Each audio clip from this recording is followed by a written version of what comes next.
প্রত্যেক শুক্রবারে সেই স্কুলে যাবে না এবং অন্যান্য বন্ধুদেরকে বললো যে তোমরা স্ট্রাইক করো, এবং স্কুল স্ট্রাইক করা শুরু করলো এবং সেটি পরবর্তীকালে সারা পৃথিবী ব্যাপী এক আন্দোলনের রূপ নিল। তুমি জানো বোধহয় সেই স্কুলের যে স্ট্রাইক সেটা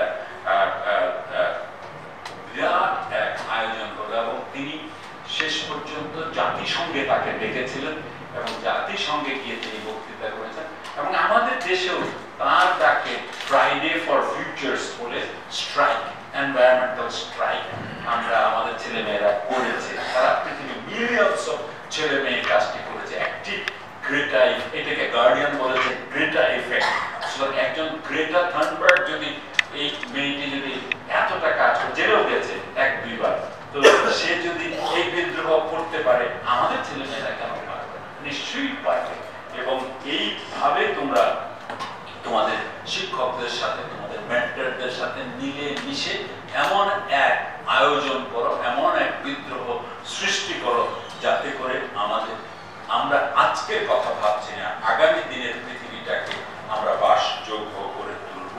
এবং আমাদের অনেক ইয়ুথ লেড প্রজেক্ট আমরা নিতে পারি, আমরা ডকুমেন্টেশন করতে পারি। এখন ডকুমেন্টেশন করতে তোমার বিরাট ক্যামেরা লাগে না, এটাই যথেষ্ট, তাই না? আমরা ছোট ছোট 1-2 মিনিটের শর্টস করো না কেন, করে তোমরা দিয়ে দাও যে কত ভালো কাজ করছে। তোমার যেমন 2 টাকার স্কুলের কাজ, এটা যেরকম ছড়িয়ে যাচ্ছে না, এরকম পরিবেশ নিয়েও তোমরা এরকম সুন্দর সুন্দর কাজ তোমরা করতে পারো। তোমাদের মনে আছে আমি একটা নদী ও জীবন বলে একটা অনুষ্ঠান করতাম বাংলাদেশে। আমি চরের মধ্যে চলে যেতাম এবং মানুষের কষ্ট, চরের মানুষের যে কি কষ্ট সেগুলো দেখে এনে আবার আমি টেলিভিশনে বলতাম। এখনো মানুষ বলে যে স্যার আর কি এরকম প্রোগ্রাম করা যায় না?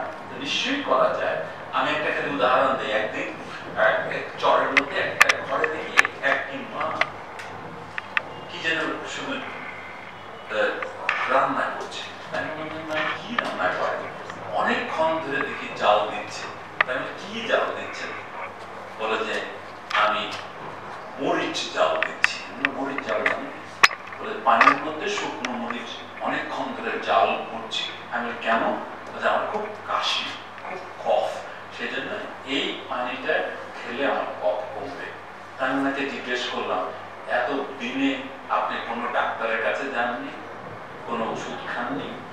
উনি মনে হয় আকাশ থেকে পড়লেন। তিনি জীবনেও ডাক্তারের কাছে যাননি, ডাক্তার শব্দটির সাথে তার পরিচয়ই হয়। এই ছিল।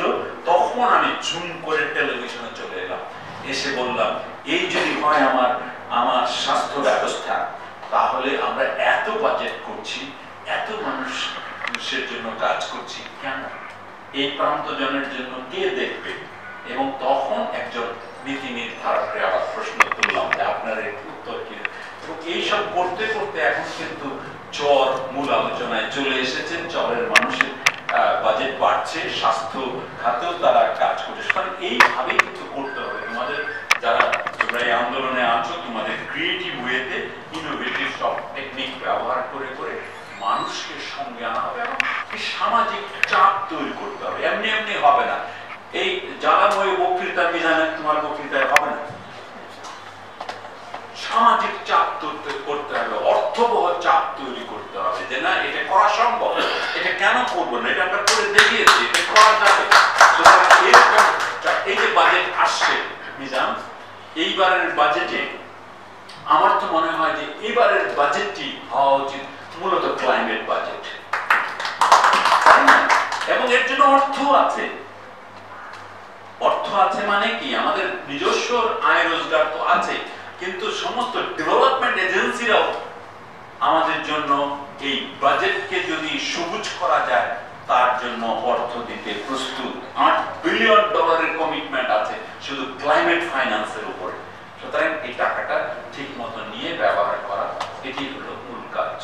আমাদের বড় সৌভাগ্য, এবার যিনি আমাদের জলবায়ু পরিবর্তনের মন্ত্রী এসেছেন, অত্যন্ত দক্ষ, এবং আমি আশা করছি যে এবারের বাজেটটি অনেক বেশি জলবায়ু বান্ধব বাজেট হবে আমার প্রত্যাশা। আমি কদিন আগে মন্ত্রীর সাথে কথা বলছিলাম, আমি বললাম যে তোমার এই যে ক্লাইমেট ট্রাস্ট ফান্ড ছিল, এই জলবায়ুর টাকা কোথায় চলে যেত?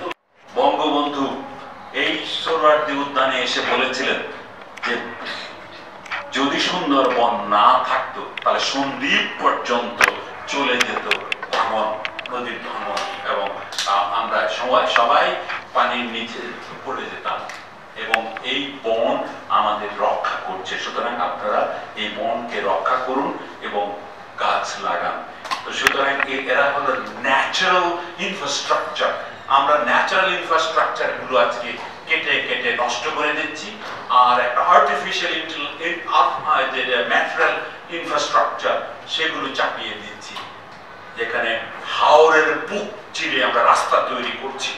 তার মানে কি, হাওরের মানে হাড়টা আমরা দুই ভাগ করে ফেলেছি।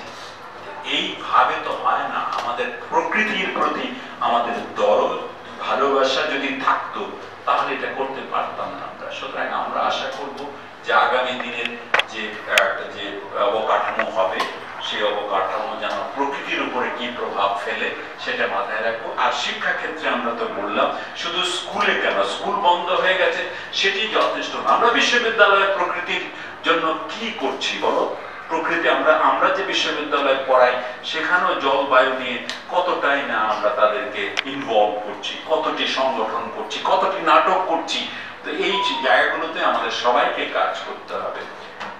শেষ করবো এইভাবে যে উন্নয়ন শেষ পর্যন্ত মনের পরিবর্তন, চেঞ্জ ইন মাইন্ডসেট।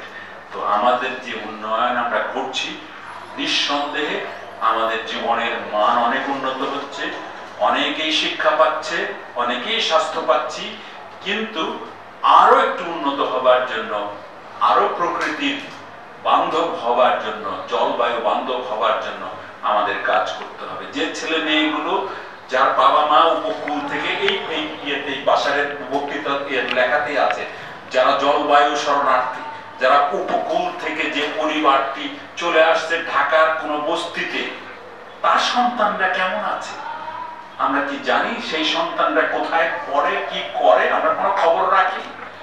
এখন বাবা মা চলে আসে কোন ফ্ল্যাটে কাজ করবার জন্য, বাবা রিক্সা চালায়, ওই বাচ্চাটি যে কিশোরীর কথা বললেন কেউ একজন, সেই কিশোরী ওই বস্তিতে কিভাবে আছে, তাকে কে দেখছে? আমরা কি সামাজিক সেই দিকগুলো খেয়াল করি? আমরা কি এই বস্তির আশেপাশে কোন ডে কেয়ার সেন্টার খুলেছি যেখানে বাচ্চাটাকে রেখে মাটি আমার বাড়িতে এসে কাজ করে আবার ফেরত যাবে নিশ্চিন্তে? এরকম কি করেছি? করিনি। আমাদের অনেক কাজ বাকি। সুতরাং আমি আরো অনেক বলতে পারতাম, আর বাড়াবো না। শুধু এইটুকুন বলবো যে জলবায়ু এই শরণার্থীদের জন্য বিশেষ উদ্যোগ নেবার প্রয়োজন আছে, কারণ আগামী দিনের বাসযোগ্য পৃথিবী গড়তে হলে যেমন সুশিক্ষা দরকার, একইভাবে অনেক বেশি মানবিক শিক্ষারও দরকার আছে, যেটার কথা আমি বললেন। আমি আর কথা বাড়াবো না। আপনাদের মনোযোগের জন্য অনেক ধন্যবাদ। আমাকে দুটি কথা বলবার সুযোগ করে দিয়েছেন, ধন্যবাদ।